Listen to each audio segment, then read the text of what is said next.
Hi friends, শেয়ারবাজার রহস্য চ্যানেলে আপনাদের স্বাগত। আজ দোলযাত্রা এবং হোলি। আশা করি আপনাদের সকলেরই দোলযাত্রা এবং হোলি খুব ভালোই কাটছে। ফ্রেন্ডস, আজকে আমরা একটু কমপ্লিকেটেড কিছু ইস্যু নিয়ে ডিসকাশন করব। জিনিসগুলো জেনে থাকা আপনাদের জন্য ভালো। তার আগে বলি, গতকাল যখন আমরা ভিডিও করেছিলাম তখনও কিন্তু ডিআইএফআই এর ডাটা আসেনি। গতকাল ডিআইআই কিন্তু 1724 কোটি টাকার কিনেছে এবং এফআইআই 793 কোটি টাকার বিক্রি করেছে। মিনস এফআইআই যে সেলিং সেটা কিন্তু ধীরে ধীরে এক্সজস্ট হচ্ছে। ঠিক আছে, এবারে দেখা যাক কোথায় গিয়ে এফআইআই দাঁড়ায়। গতকাল মর্গান স্ট্যানলি একটা বের করেছে report, India will be world third largest economy by 2028 as it becomes the world most sought after consumer market, gains share in global output, driven by macro stability, influence policy and better infrastructure. Morgan Stanley said. From US 35 trillion economy in 2023, 35 trillion 2023 এ ছিল, Indian economy is projected to expand to USD 4.7 trillion by 2026, which will make it the fourth largest in the world behind the US, China and Germany. So 5 ট্রিলিয়নের কাছে চলে গেলে আমরা কিন্তু third largest economy হয়ে যাব, যেটা expect করা হচ্ছে বাই 2028। আচ্ছা, ইউএস মার্কেটে কিন্তু বিয়ার অপারেটররা তারা কিন্তু কোনো রকমের কোনো ভুলভাল করছে না, তারা কিন্তু মার্কেটকে একদম পুরো দারুণ ভাবে নিচে নিয়ে আসছে। গতকাল ইউএস মার্কেটে ডাউ জোন্স প্রায় 537 পয়েন্ট নিচে ক্লোজিং দিয়েছে এবং টেকনোলজি যে ইন্ডেক্স, সে টেকনোলজি মার্কেটও প্রায় 2% অব্দি নিচে এসছে এবং যেভাবে দেখা যাচ্ছে তাতে মানে ইউএস মার্কেট আরো বেশ কিছুটা নিচে আসলেও আসতে পারে। ঠিক আছে, একই ব্যাপার নাসডাকের ক্ষেত্রে। ওকে, আচ্ছা, সুতরাং এবং সবচেয়ে বড় জিনিস হচ্ছে সারা ইউরোপ জুড়ে কিন্তু একটা বয়কট ইউএসএ এইরকম একটা সেন্টিমেন্ট শুরু হয়েছে। এবারে ইউএস কিন্তু এখনো পর্যন্ত জিনিসটা বুঝতে পারছে না, তাদের কিন্তু অনেকে তাকে এই ব্যাপারে কিন্তু সতর্ক করছে। ইভেন আপনারা জানেন ওয়ারেন বাফে ও পর্যন্ত সতর্ক করেছে, কিন্তু সেটা কতদূর কি হয় না হয় সেটা দেখার ব্যাপার। সেকেন্ডারি মার্কেট অ্যাডভাইসারি কমিটি, এবারে দেখুন মার্কেটে একটা নতুন জিনিস আসছে, সেটা হচ্ছে বলছে যারা ফিউচার অ্যান্ড অপশন মার্কেটে কাজ করতে চায় বা কাজ করছে, তারা একটা পার্টিসিপেন্ট যারা থাকবে, যারা মানে কাজ করতে চাইবে, তাদের একটা সুটেবিলিটি এক্সারসাইজ, অর্থাৎ তাদের ধরুন এক কথায় বলতে গেলে একটা পরীক্ষা টাইপের দিয়ে তাদেরকে ওই জায়গায় এন্ট্রি দেওয়ার কথা ভাবছি। While this is on the committee agenda, the proposals have not been taken up yet, but are likely to be discussed soon. The idea here is to identify if a particular trader wishing to engage in F&O, যদি কেউ F&O তে কাজ করতে চায়, trading has enough fund, তার কাছে প্রচুর টাকা আছে, and knowledge about the risk ব্যাপারে সে জানে, সে কেবলমাত্র ওই ফিল্ডে ঢুকতে পারবে। এই ধরনের কিছু তারা মানে নিয়ে আসার সার্কুলার নিয়ে আসার চেষ্টা করছে। আর একটা কথা হচ্ছে, প্রেসিডেন্ট ডোনাল্ড ট্রাম্প এখন কি হয়েছে, গতকাল ইউরোপিয়ান কান্ট্রিগুলো ইউএস এর হুইস্কির উপরে 50% ট্যারিফ লাগিয়ে দিয়েছিল। তার এগেনস্টে ইউরোপ কি করেছে, আমেরিকা কি করেছে, প্রায় 200% ট্যারিফ লাগিয়ে দিয়েছে ইউরোপিয়ান ইউনিয়ন শ্যাম্পেন, স্পিরিট এই সমস্ত জিনিসের উপর দিয়ে। While wine sellers and importers said a tariff of that size would essentially shut down the European wine business in the US. সুতরাং সমস্ত দিক দিয়ে কিন্তু এই ট্রাম্পের নতুন তারিফ খেলাতে সবাই কিন্তু খুব সমস্যার মধ্যে আছে। এবারে আজকে আমরা কি ব্যাপারটা, যেটা কমপ্লিকেটেড ব্যাপারটা মানে আলোচনা করব বললাম, সেটা হচ্ছে আমরা কোন কোন কোম্পানি থেকে এড়িয়ে যাওয়ার চেষ্টা করব, কোন কোন কোম্পানি আমরা আমাদের পোর্টফোলিওতে ঢোকাবো না, তার একটা মোটামুটি একটা ক্রাইটেরিয়া আমি তৈরি করেছি।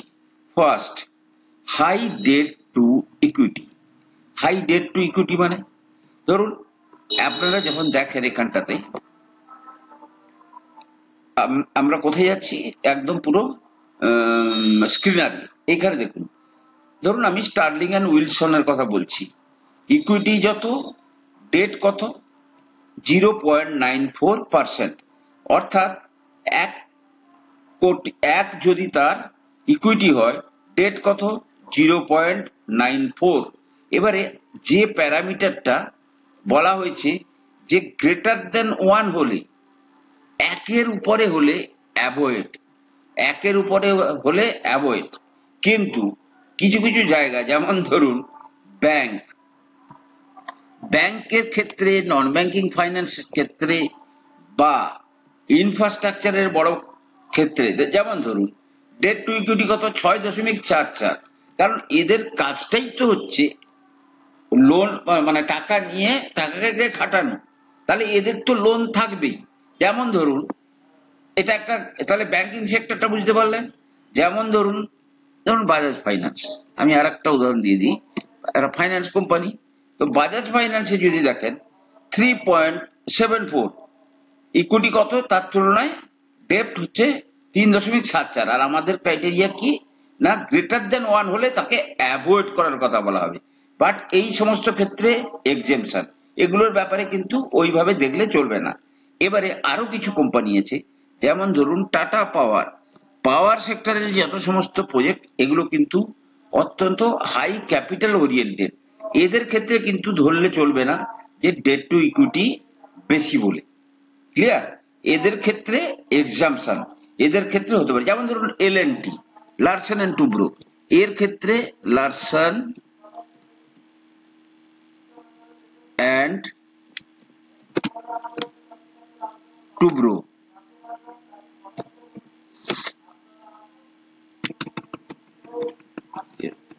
ওই যে লারসেন এন্ড টুব্রো, সরি। এবার দেখুন 1.41, একে বহু বড় বড় প্রজেক্টকে এক্সিকিউট করতে হয়। সুতরাং এই সমস্ত বাদ দিয়ে মোটামুটি ছোটখাটো কোম্পানিগুলোতে যেগুলোতে আপনারা যাচ্ছেন, সেগুলোতে কিন্তু ওই জিনিসটা দেখবেন। ক্লিয়ার? দ্বিতীয় যে পয়েন্ট, নেগেটিভ বা unstable cash flow. Cash flow to EBITDA, earning before income tax deduction, greater than যেন 50% হয়। গ্রেটার দেন 50% হলে তাকে অ্যাভয়েড করতে হবে। ক্যাশ ফ্লো কোত্থেকে দেখতে পাবেন, দেখুন ক্যাশ ফ্লো হচ্ছে এইখানেই আছে। দেখুন ধরুন এই কোম্পানিতে ক্যাশ ফ্লো কেমন, এটা হচ্ছে positive case flow, positive case flow, positive case flow, positive case flow. ঠিক আছে? এবারে ধরুন ক্যাশ ফ্রম ইনভেস্টিং অ্যাক্টিভিটি কেমন কি হচ্ছে, ক্যাশ ফ্রম ফাইন্যান্সিং অ্যাক্টিভিটি কেমন কি হচ্ছে। এবারে এখানে কি আছে, ডেটর ডেজ। ডেটর ডেজ মানে কতদিন অন্তর অন্তর তারা টাকা পাচ্ছে, টাইম টু টাইম এটা কিন্তু চেঞ্জ হয়। ইনভেন্টরি ডেজ, কতদিন ধরে তাদের ইনভেন্টরি পেন্ডিং পড়ে থাকে। ঠিক আছে? ডেজ পেয়েবল, কতদিনের টাকা তারা এখনো পর্যন্ত পাবে। ঠিক আছে? বা ওয়ার্কিং ক্যাপিটাল কতদিনের জন্য আছে, মানে কতদিন তারা আগামী দিনে কাজকর্ম করতে পারবে। সুতরাং এই যে পার্সেন্টেজটা, এটা কোথায় পাবেন, এই যে পার্সেন্টেজটা যেটা বললাম, সেটা হচ্ছে আপনারা যখন এখানে যাবেন অপারেটিং প্রফিট মার্জিন, আচ্ছা নেগেটিভ, আচ্ছা সিএফও টু এবিটা গ্রেটার দেন 50% হলে সেই কোম্পানিকে অ্যাভয়েড করতে হবে। তাহলে নেগেটিভ বা আনস্টেবল ক্যাশ ফ্লো হলে সেটাকে অ্যাভয়েড করতে হবে। তৃতীয়ত হচ্ছে লো আরওই বা লো আরওসি। আরওই বা আরওসি, দেখুন আরওসি বা আরওই ইন জেনারেলি বলা হয় যে 15% উপরে হলে আরওই, return on equity and return on capital employed, যদি 50% উপরে হয়, 15% উপরে হয়, সেই সমস্ত জায়গায় আপনারা দেখুন, প্রত্যেকটা জায়গাতে কিছু ব্যতিক্রম থাকবে, কিন্তু এই জিনিসগুলোকে আপনাদেরকে নজরে রাখতে হবে। চতুর্থ পয়েন্ট হচ্ছে লো অপারেটিং প্রফিট মার্জিন অ্যাভয়েড করতে হবে, কিন্তু কিছু এক্সেপশন আছে। যেমন ধরুন আমি বলি ডিকসন টেকনোলজি। আপনি যদি দেখেন ডিকসন টেকনোলজির অপারেটিং প্রফিট মার্জিন কিন্তু খুব কম। Dickson,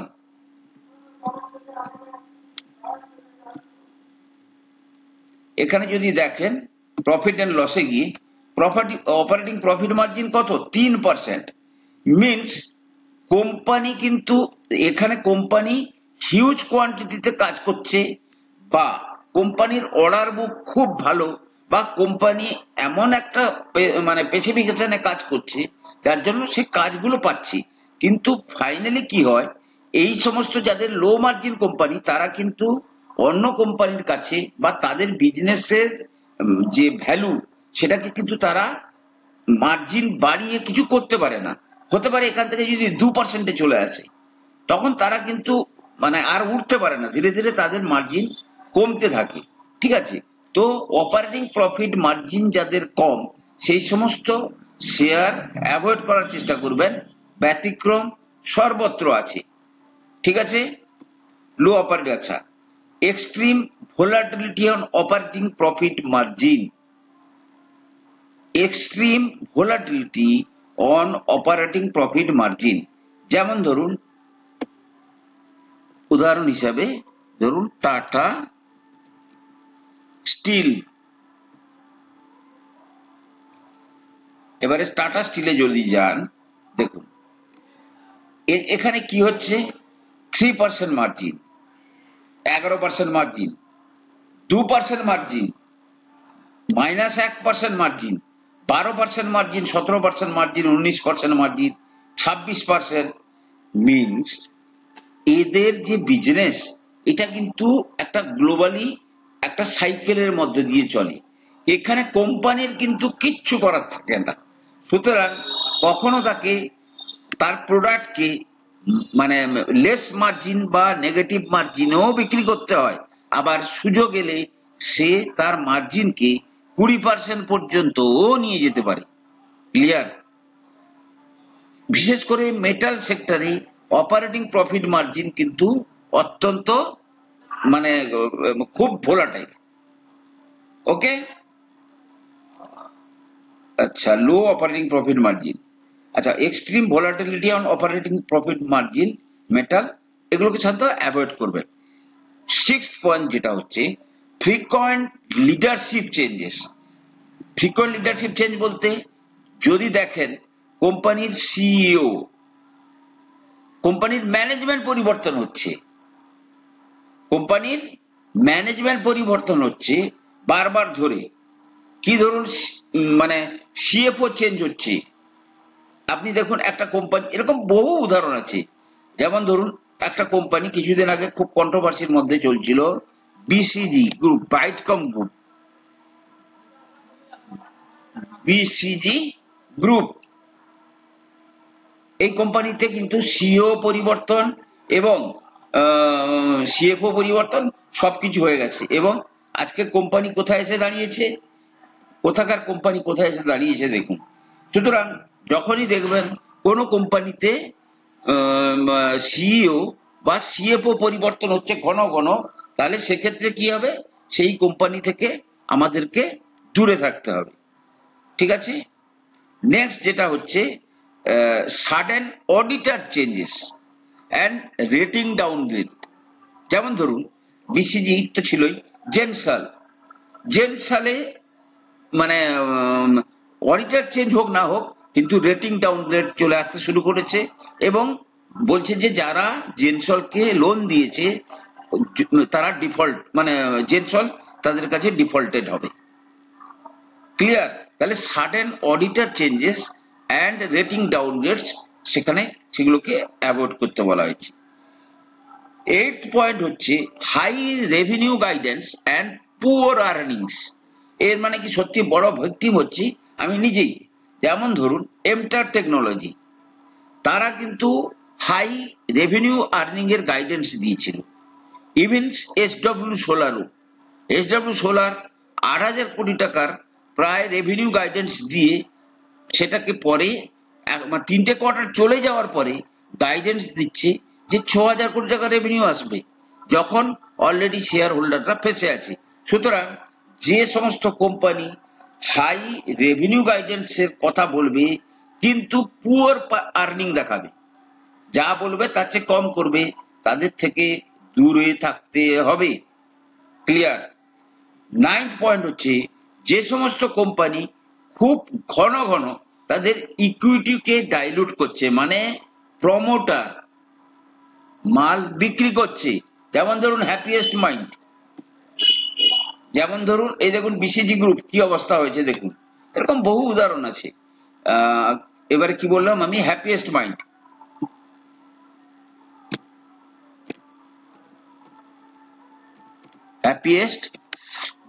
technology. এবার দেখুন এখানে যদি যান আপনি, এখানে প্রমোটার দেখবেন, এই দেখুন 50, 44, 44, 44, মানে কি এই কিছুদিন আগে এটাকে নিয়ে খুব বিতর্ক হয়েছিল। ঠিক আছে, তো যেখানে প্রমোটার খুব ফ্রিকোয়েন্টলি তার এই যে জুন 23 একবার বিক্রি করেছে, তারপরে ডিসেম্বর 23 বিক্রি করেছে, ঠিক আছে, তারপরে আবার জুন 24 বিক্রি করেছে। এই ফ্রিকোয়েন্ট ডাইলুশন যে সমস্ত কোম্পানি করবে সেগুলো থেকে দূরে থাকাটা বেটার হবে। রাইজ অর এনপিএ, এটা কার জন্য প্রযোজ্য? ব্যাংকিং সেক্টরের জন্য। তাই আপনি এইচডিএফসি হোক বা আইসিআইসিআই ব্যাংক হোক বা স্টেট ব্যাংক হোক, দেখবেন তাদের রেজাল্টের মধ্যে ব্যাংকের রেজাল্টে মেন জিনিস যেটা দেখা হয় সেটা হচ্ছে এনপিএ। ফাইনালি এনপিএ তে গিয়ে কিন্তু আটকে যায়। যদি কোম্পানি ভালো রেজাল্ট করেছে কিন্তু তার এনপিএ ইনক্রিজ হয়েছে, মিনস সেই এনপিএ পরে গিয়ে তাকে প্রভিশন করতে হবে, সেই সমস্ত কোম্পানি থেকে দূরে থাকা উচিত। এবারে 11th point, high dependence on few customer. অনেক কোম্পানি আছে তাদের কাস্টমার মাত্র 3-4টে, যেমন এমটার টেকনোলজি, ঠিক আছে, এদের একটাই এদের খুব একটা বড় কাস্টমার আছে যেটা আমেরিকার। তারা যদি তাকে অর্ডার সেইভাবে না দেয় তাহলে এই কোম্পানি কিন্তু সেইভাবে প্রফিট করতে পারবে না। 12 নম্বর পয়েন্ট হচ্ছে যদি পাবলিক হোল্ডিং ইনক্রিজ করে যাচ্ছে, এফআইআই ডিআইআই এর হোল্ডিং ডিক্রিজ করছে। অনেক উদাহরণ আছে, যার মধ্যে ধরুন পাবলিক হোল্ডিং মানে কিটা বলতে চাইছে বুঝতে পেরেছেন? এই যে পাবলিক, যেখানে পাবলিক বেড়ে যাচ্ছে, ডিআইআই, প্রমোটার, এফআইআই সবার কমছে, তার মানে সেখানে সবাই বেরিয়ে যাচ্ছে, শুধু পাবলিককে মাল বিক্রি করে দিয়ে প্রমোটারও বেরিয়ে যাচ্ছে আর বাকি সবাই বিক্রি করে দিচ্ছে। ঠিক আছে, যেমন ধরুন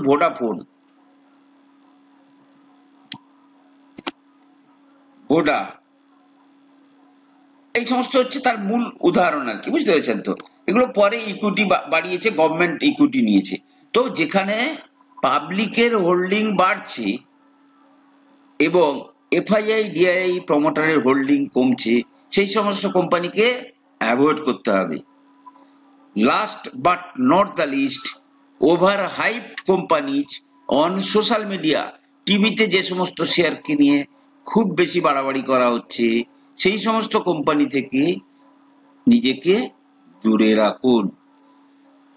ফ্রেন্ডস, হোলি ভালো কাটুক। আমি কোনো সেবি রেজিস্টার্ড অ্যানালিস্ট নই। যদি ভিডিওটাকে ভালো লাগে তাহলে আপনারা ভিডিওটাকে সাবস্ক্রাইব করবেন, লাইক করবেন, কমেন্ট করবেন। আর শেয়ার কেনা বা বিক্রির আগে আপনারা কিন্তু আপনাদের ফাইন্যান্সিয়াল অ্যাডভাইজারের পরামর্শ নিয়ে কিন্তু শেয়ারে কেনা বা বিক্রির সিদ্ধান্ত নেবেন। ভালো থাকুন, সুস্থ থাকুন, কথা হবে পরের এপিসোডে।